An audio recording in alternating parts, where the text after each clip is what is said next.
A ranch venue outside of the tiny California town of Los Olivos is not where anyone would expect a major automotive brand to unveil a new vehicle, but Hyundai has brought automotive writers here to do just that. There are hints to what's under the sheet, a variant of the all-electric IONIQ 5. And now, showtime! Revealing you the IONIQ 5 XRT.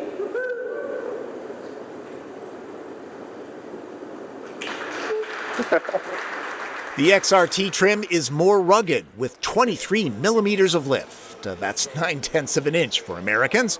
Approach and departure angles are improved, and there are these rated to tug 5,834 pounds. That's 2,646 kilos for the rest of the world. Specific to XRT, 18-inch wheels wear all-terrain Continental cross-contact ATR rubber. Big news, this will be produced in Hyundai's new Meta plant near Savannah, Georgia. And this is the first Hyundai to get the NACS charge port. So this is part of the 25 model year, which is an overall product enhancement for the IONIQ 5. But this XRT is an all-new trim, all-new model for 25, and quite different, as you can tell from the regular car, right? So quite a lot of change. Front and rear fascia have more of a protected, functional kind of an element to them, right? So a lot more plastic with this kind of really cool digital camouflage pattern to it. Exclusively all-wheel drive, XRT gets no power bump over the standard dual-motor setup, rated at 320 horsepower and 446 pound-feet of torque. In 2025, the 77.4 kilowatt-hour battery pack grows to 84. IONIQ 5 XRT is not for boulder hopping. People more and more are looking to find ways to get outside, right? Go outdoors, right? Spend time, with their families and go camping, go hiking, mountain biking, and why not do it on an EV? You can't be here, so to understand exactly what the IONIQ 5 XRT is about and what makes it different, I'll rewind for some press conference details. With every XRT, we want to add a layer of protection, connection, and functionality. IONIQ 5 is the perfect next step for our XRT nameplate and marks the first ever EV XRT. You can add protection in a lot of different ways. We took inspiration from a lot of the images that you see here. Ultimately, we chose a layer of protection that we feel is best suited for the IONIQ 5 and one that adds a different facet to its personality that we haven't yet demonstrated in the limited trim or the N model.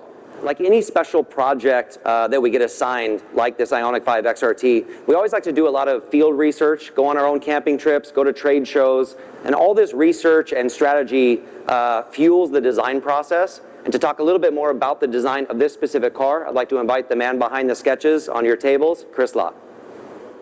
We have the IONIQ 5 XRT strategy and the field research we've done. But in addition to that, what I wanted to do is combine the pixel design motif applied to the functional areas, like the front pixel bumper, pixel camouflage, pixel wheel, and pixel card forms. So usually in the design process, what designers do is we go through so many iterations. And for this car, what I wanted to explore was a lot of bold and geometric shapes. And in addition to that is functional pixel design motifs and interlocking geometries. And after we established the design theme, we zoom into the details to make this car feel extra special.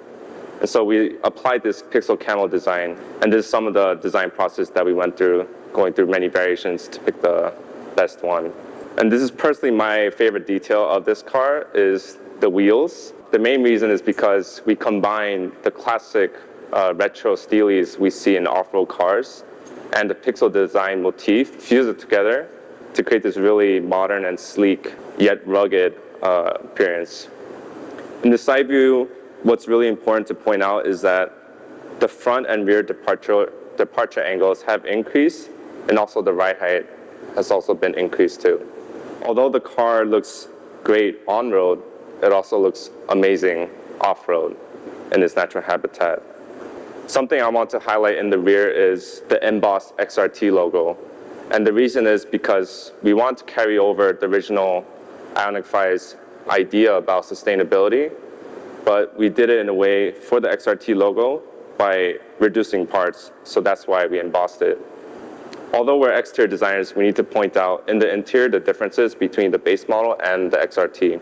So in the XRT, we can see in the seats the embossed XRT logo, and in the armrest, a really cool pixel camo that reflects the exterior and the XRT logo.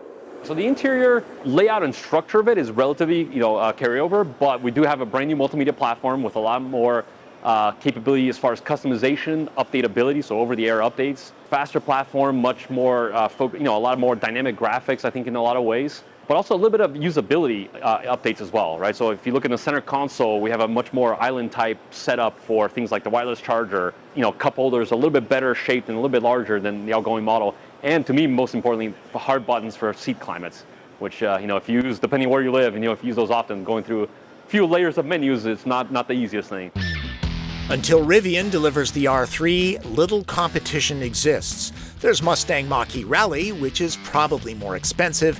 Subaru Solterra is closest in concept to the XRT, but charges slower and doesn't travel as far.